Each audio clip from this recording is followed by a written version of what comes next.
As you know, my name is Anthony Mele, and I'm seeking the nomination to be your candidate for the New York 17th District for the congressional seat in Washington. Now, I'll tell you one thing that I will tell you that most politicians don't want to tell you.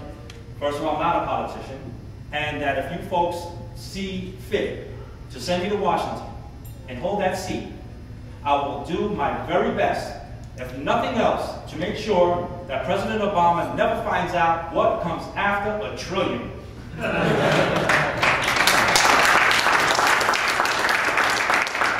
I want to let you know, first of all, we've got to give our thank yous to everyone who's here, the Rally for America group, the Tea Party group, Irene, Adriana, Diane, all of you folks who hear the groups from everywhere else. I can't remember you all, but you know who you are, and I thank you all. Also our Rockland County chairman of the Republican Party who has been in here, and all the other dignitaries and such.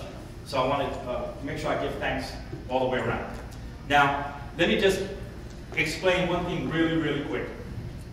I believe in America. I believe in republicanism. I believe in the United States Constitution as the supreme law of the land. Yeah.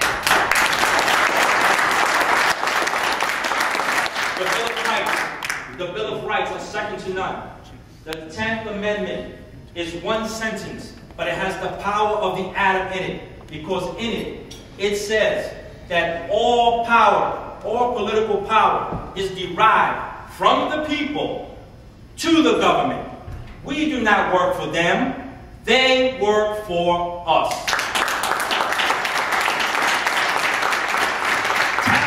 Taxation. A politician does us a favor by not voting for taxation. Let me tell you something. That's our money. You're not doing us a favor giving us our money. It's our money in the first place. When every time a politician or the government passes another tax, it's like kleptomania. They're reaching from wherever they are right into your pocket and taking your money. If they don't, then what we're doing is we're keeping our money. So they're not doing us a favor for letting us keep the fruits of our labor. You want to do us a favor? Give us our money back.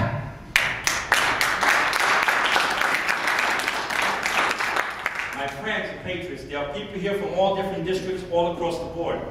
We have to begin to realize that we are all in this boat together. We are all in this boat together. And the first man who said that we are all in this boat together, you know what his name was? Noah. Noah. Now let me tell you something about the lesson of Noah. Many people don't really know this. I'm going to share with you. Did you all know that Noah had 4 sons? That's right. Most people think he only had 3 sons. No. Noah had 4 sons. The 4th son, after hearing Noah's plan and knowing that the rains were coming and that we should build the ark and save ourselves, Noah's 4th son descended. He decided to stay behind and sell umbrellas. You know what Noah's 4th son's name was? Elliot Engel.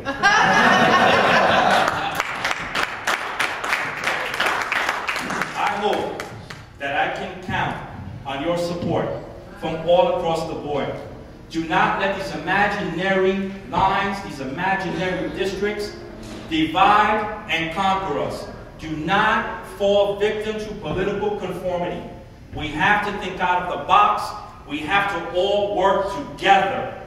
Do you hear me? Yeah. They are trying to divide us across political lines and spectrums. They are trying to divide us between classes and races. They are trying to divide us between haves and have-nots. They are trying to divide us between hyphenated Americans. My friends, we are all Americans.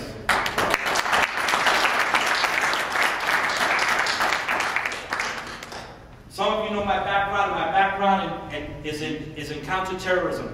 You know, I hold a master's degree in diplomacy in international conflict management and international relations. I've been around the world from Africa to the Middle East and everywhere that my country or my business has sent me. I fall in love with America every time I visit one of those unfree nations. States of America is a conglomeration of every race, creed, and color and human being on the planet Earth, under God's creation. We are God's creation. And if you don't believe me, the Constitution says so. And that is the supreme document by which all the laws that we are ruled by tell us so. We are not ruled by men. We do not bow to kings. We do not bow to emperors. We bow to no one, Mr. President.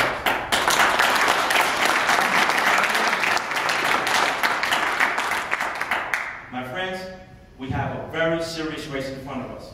We have very serious business. The race that I'm running in is in a district that is so gerrymandered that everyone I speak to has yet to define which side of the street is theirs. It was done out of political cowardice. Yeah, I said it. Political cowardice. They thought that they can fool and deceive the American people. They said, well, I'll ensure this seat is mine and not the people's seat, because I'll make sure that it's cut in such a way that no matter who the candidate is, no matter what the will of the people is, that seat will always be mine. Well, guess what, Mr. Elliott? It is not your seat. It is not the Democrat Party seat, nor is it the Republican seat. It is the people's seat.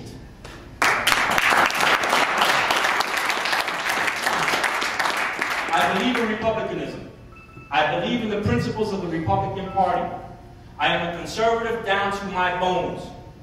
The day they dig me up, some archaeologists dig me up 1,000 years from now, they're going to call and find my bones. They're going to say, oh, this was a conservative. I just thought of it. I'm on the road. That's what you guys do. The folks, the thing is, folks, really, this is a real serious fight. We're fighting for a national survival. That's not just rhetoric. We are fighting an insidious enemy, because this insidious enemy is using an insidious ideology, and they're using that ideology to divide us. You do not have to be a political expert. You do not have to be an economic expert to figure this out. My grandmother, God bless her, she taught my family the struggles of economics. And she didn't pass the 3rd grade, but I tell you what, she was an economic genius, because we can learn from her how to save $14 trillion. And it changes translation from the Spanish, but it goes something just like this. Save 14 trillion, you earn 14 trillion. Just don't spend it. So if the idea is that if we are conservative in our spending, we will not be in debt. As it was said many, many times, we cannot spend our way out of debt. We cannot borrow ourselves out of deficits. We cannot continue this reckless course of action that is looking to destroy the strongest and freest economy known to human history. All we have to do is be a historian, a recent historian. Look to Britain in the 80s and the 90s. Recent history within our lifetime. That economy went socialist. That economy borrowed itself into oblivion. The IMF had to come in and bail it out. Its currency was devalued. And it had to begin selling off its gold.